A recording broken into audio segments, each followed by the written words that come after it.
ኤፍሬም ብሩክን ይቅርታ መጠየቅ አለብህ ተባለ።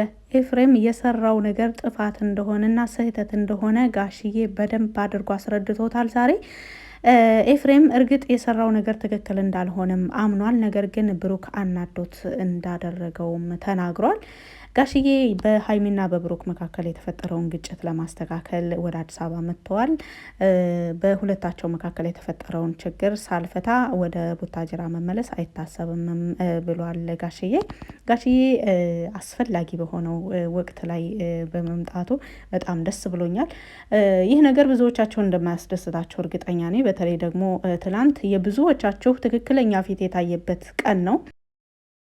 በብሩክና በሀይሚ መለያየት በጣም ደስተኛ የነበራችሁና ለረጅም ጊዜ በብሩክና በሀይሚ ጥምረት በቅናት በምቀኝነት እንደዚሁ አንዳንዴ አልሳካ ሲላችሁ ወዳጅ መስላችሁ ሲሳካላችሁ ደግሞ እንደዚህ የድል ዜና የሰማችሁ እኮ ነው የመሰለው። ትላንት የድል ዜና ለረጅም ጊዜ ሲጠበቅ የነበረ የነጻነት ዜና የሰማችሁ ነው የመሰላችሁ። ብዙዎቻችሁ በጣም ከደስታችሁ አንጻር ኬክ ያዘጋጃችሁ የቆረሳችሁ ሁሉ አላችሁ ተብሏል።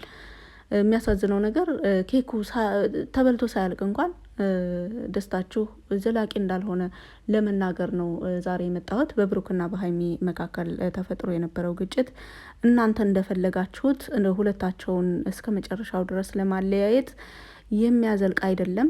በተለይ ደግሞ በኤፋ በኩል የሄዳችሁበት መንገድ ኤፍሬም አሁን የሰራው ነገር ትክክል እንዳልሆነ አምኖ ብሩክን ይቅርታ ሊጠይቅ እንደዚሁም በሀይሚና በብሩክ መካከል ሰላም ሊሰፍን ነው። እስኪ እናንተ ምን እንደምትሉ ደግሞ በምን አይነት መንገድ እንደምትሄዱ ደግሞ አላውቅም። ምን የሚገርመኝ እኮ አንዳንዴ ወዳጅ መስለው ኢቭን አሁን ድረስ ወዳጅ መስለው እኮ አሉ ብዙዎቻቸው። ሀይሚዬ ጀግና እንደዚህ ሲኮን አይደለም ጀግና የሚባለው።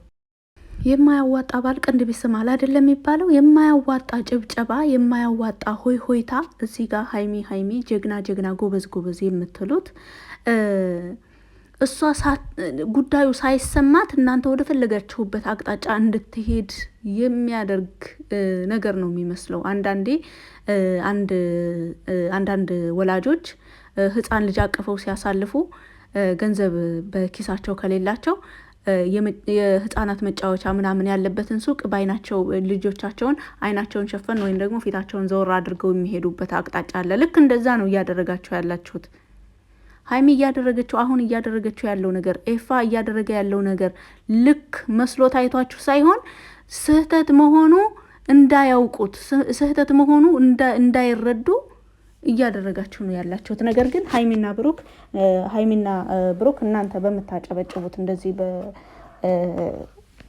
በሆይታ ውሳኔያቸውን የሚቀይሩ እያንዳንዱ ነገር ሰው በሚሰጣቸው አስተያየት፣ ሰው በሚሰጣቸው ግምት፣ ሰው በሚያሰምርላቸው መስመር የሚጓዙ እንዳልሆኑና ሁላቸውም የራሳቸው ህይወታቸውን ደግሞ በፈለጉት መልኩ ማንም ምንም እንደማይመስላቸው ተናግረዋል። እስካሁንም እየተናገሩት የነበረው ነገር ነው።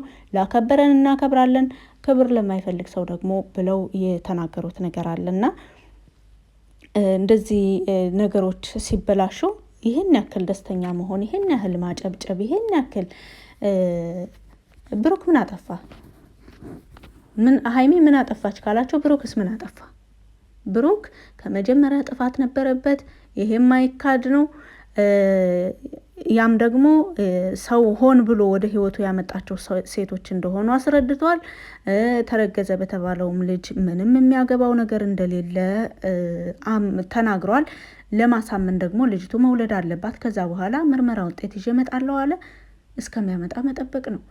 ወይዘሪት አብሳላትም ምን ያህል እየተግደረደረች እንዳለ አይታችኋል። እሱ ግን ፈጽሞ አልፈልግሽም ማለት በቃ በ4 ነጥብ ዘጋት። ይሄ ልጅ እኮ አሁን ላይ ምንም እያጠፋ ያለው ነገር የለውም። የመላጣ ልጅ ለምን አለ ብላችሁ ይህን ያክል ርቀት የምትሄዱት እነሱን ለማለያየት የምትሄዱበት መንገድም ልክ አይደለም። አገናዝቡ።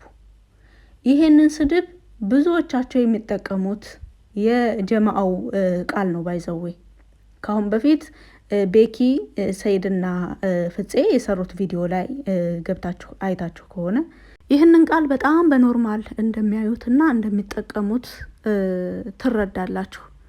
ያም ማለይህ እናንተ አላማችሁ ብሩክና ሀይሚን ለማለያየት ብቻ ከሆነ ደግሞ ብሩክና ሀይሚ ላይ ብቻ ቆሙ፣ ወደ ቤተሰብ አትሄዱ። ሁሉም እንደናንተ ወደ ግራ ጠምዝዞ አይደለም ባይዘው የሚያስበው።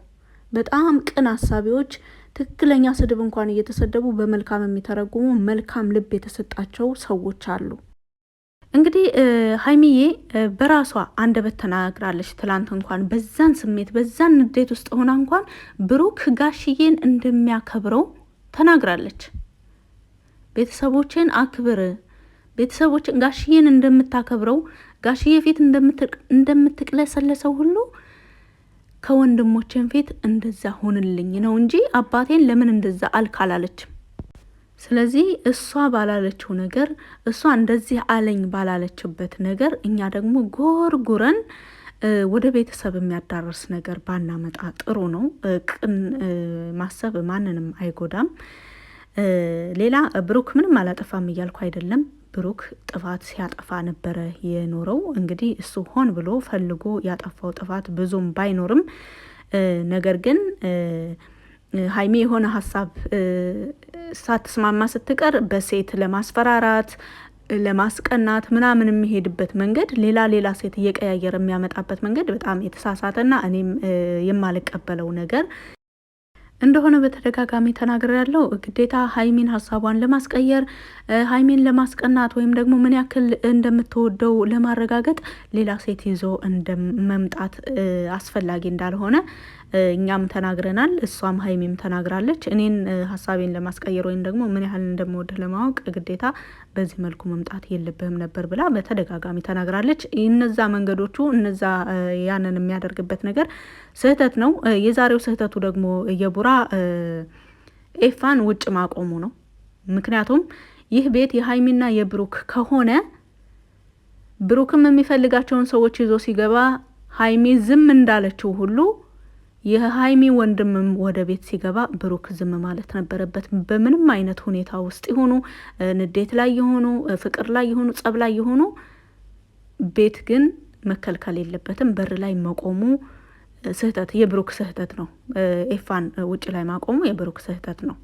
እኔ ባይዘዌ ብሩክን ብቻ ወይም ደግሞ ሀይሚን ብቻ ደግፌ አይደለም፣ ሁለታቸውን መካከል የተፈጠረውን ጥሩውንም መልካሙንም መጥፎውንም እያስታወስኩ ነው ነገሮችን ለእናንተ ለማስረዳት እየሞከርኩ ያለሁት። እና ሀይሚ ደግሞ ዛሬ ትልቅ ጥፋት አጥፍታለች። ሀይሚና ብሩክ አብረው መኖር ከጀመሩ 2 ዓመት እየሆናቸው ነው። ሁላቸውም ታውቃላቸው፣ እነሱም የተናገሩት ነው። ህይወታቸው ግልጽ ነው። ሀይሚና ብሩክ በዚህ ቤት ውስጥ ሲኖሩ ወይም ቀድሞ ቤታቸው ውስጥ ሲኖሩ በምን አይነት ህይወት ውስጥ እየኖሩ ነበረ? ክብራቸውን ጠብቀው፣ ሀይሚ ክብሯን ጠብቃ መስመሯን ጠብቃ፣ ብሩክም እንደዛው ክፍላቸውን ለያይተው በጣም ተከባብረው ነገሮችን ሀይሚ ለነገ የልጆቼ እናት ትሆናለች፣ የህይወት አጋሪ ትሆናለች፣ እሷም ደግሞ ቡራ ለነገ የልጆች አባት የህይወት አጋሪ ይሆናል ብላ ሁለታቸውም ክብራቸውንና መስመራቸውን ጠብቀው ነው ተከባብረው እየኖሩ የነበሩት። ያንን የመከባበርና የመቻቻል ጊዜ የሚያበላሽ ንግግር ተናግራለች። እንግዲህ ትላንት ወዲያ በተናገረው ከ2 ቀን በፊት በተናገረው ብሩክ በተናገረው ንግግር አንተ አታገባት ለምንድን ነው እንደዚህ የምትሆነው ምናምን ባለው እሷም ተሰምቷታል መሰለኝ በዛ ነገር። ግን ትላንት የተናገረችው ነገር ደግሞ መናገር የሌለባትን ነገር ነው። አንተ ማስወለድ ማስረገዝ ሲያቅትህ ወንድሜን እንደዛ ትለዋለህ ሆይ ብላ ነበር። እና ይሄ ከተረጎማችሁት በተለይ ደግሞ የመላጣ ልጅ ብሎ በተናገረው አይነት መንገድ ወደ ግራ ጠምዝዛችሁ ካሰባችሁት ምን ማለት እንደሆነ ለራሳችሁ አስባችሁ ትደርሱበታላችሁ። ለእናንተ ነገሮችን ለማጥመም ያን ያክል ማስረዳት አይጠበቅብኝም። ምክንያቱም ጥሩ ሀሳብ ጥሩ ነገሮች እንኳን እየተነገሩ ብዙ ጊዜ አይምሯችሁ የማይቀበለው ነገር ከሆነ ምንም እንኳን ትክክል መስሎ ቢታያችሁ በጣም እንደምትቃወሙ እያየሁ ነው። እና የሰው ተቃውሞ የሰው ጭብጨባ ሀይሚና ብሩክን ያን ያክል አይሞቃቸውምም አይበርዳቸውምም። መሆን ያለባቸውን ነገር ማድረግ የፈለጉትን ነገር እንደሚያደርጉ ከአሁንም በፊት ተናግረዋል፣ ወደፊትም ያደርጋሉ። እና ፍፄ ትላንት ተናግሯል። ትላንት በተናገረው ከ2 ቀን በፊት መሰለኝ በተናገረው ነገር ሀይሚ ቅር እንዳላትም ገልጻ ነበር። ፍፄ ግን ትክክል ነው ያወራው። ባይዘወይ ብሩክ አሁን ላይ ነገሮችን ለማስተካከል እየሞከረ ነው ያለው። እንግዲህ ከትላንቱ ጥፋቱ ፍፄ ማን ነው ኤፋን ውጭ ማቆሙ ብቻ ነው ጥፋቱ እሱ ከትላንት እንትን ካለው። ነገር ግን ሌሎችን ተናደው የተነጋገሩትን ነገር አንዳንዴ ከግንዛቤ ውስጥ እነሱ በጣም ተናደው ኦቨር ሆኖ ስሜታዊ ሆነው እየተነጋገሩ ያሉ እንደሆኑ መረዳት አለባችሁ። እናንተ ደግሞ ተረጋግታችሁ ጥሩና የተስተካከለ ስሜት ላይ ሆናችሁ ነው እያዳመጣችኋቸው እየታዘባችኋቸው የነበራችሁት። ስለዚህ ነገሮች ልዩነት እንዳላቸው ማገናዘብ መቻል አለብን ባይ ነኝ። እንደዚሁ ሀይሚ ከብሩክ ጋር መስራት ሳትጀምር በፊት ከማን ጋር ስትሰራ ነበር? ብዙዎቻችሁ አንዳንዶቻችሁ ታውቃላችሁ ብዬ ተስፋ አድርጋለሁ። ብዙዎቻችሁ ግን አታውቁ። ሀይሚ ከብሩክ ጋር ሳትሰራ በፊት እኮ ከኤፋ ጋር ነበር እየሰራች የነበረችው። ከኤፋ ጋር መስራት ለምን አቋረጠች? ይህን ታውቃላችሁ ይሆን? ከኤፋ ጋር መስራት ለምን እንዳቆመችና ወደ ብሩክ ለምን እንደመጣች አጽንታችሁ ስደርሱበት በኤፍሬምና በብሩክ መካከል ያለው ለዛሬው ጸብ እንደዚህ ያደረሳቸው ምስጢር ያኔ ይገለጥላችኋል። በምን ምክንያት እንደዚህ እየሆኑ እንዳሉ ያኔ ይገለጥላችኋል። ምክንያቱም እውነታው ቀድሞ ታሪክ ላይ ስላለ በሀይሚና በኤፋ መካከል ምን አይነት ታሪክ እንደነበረ ለምለምን ጠይቁ። እነሱንም የተናገሩትን እዩ። በፊት ሀይሚ ከብሩክ ጋር ሳትገናኝ ከብሩክ ጋር ሳትሰራ በፊት የነበረው ታሪክ ነው። አሁን ኤፋንና ብሩክን እያጋጫቸው የነበረው ይሄ ልጅ አይሆንሽም ሲላትም ነበር። እንደዚሁም እሱ ባደረጋት ነገር ይሄን አደረጋት ብዬ አልናገርም፣ ምክንያቱም ወንድሟ ነው። ብዙ መብቶች አሉት ብላችኋል። እንግዲህ ድረሱበት፣ አይታችሁ ድረሱበት። ይህን እውነታ ይህንን ምስጢር ከሰማችሁና ካወቃችሁ በኋላ ለሀይሚ ከኤፋና ከብሩክ መካከል ማን መልካም ማን መጥፎ እንደሆነና እንደነበረ ትረዳላችሁ። ያ የቀድሞ ታሪክ ይመስለኛል ብዙውን ይሄ ሰሞኑን ግርግር ያመጣው። አንዳንዴ ከምናውቀው በላይ የማናውቀው ብዙ ነገር እንዳለ ተረድተን አንዳንድ ነገሮችን ረጋ ብለን አገናዝበን ብንናገር እንደዚሁም አስተያየት ብንሰጥ ባይ ነኝ። ውድ ተመልካቾቼ በንግግሬ ላይ በቆይታዬ ላይ በአስተያየቴ ላይ እንደዚሁም በቃላት አጠቃቀሜ ላይ የተሳሳትኩት ነገር ቅር ያስባላችሁ ነገር ካለ በጣም ይቅርታ አድርጉልኝ። ስላዳመጣችሁ ከልብ አመሰግናለሁ። መልካም ጊዜ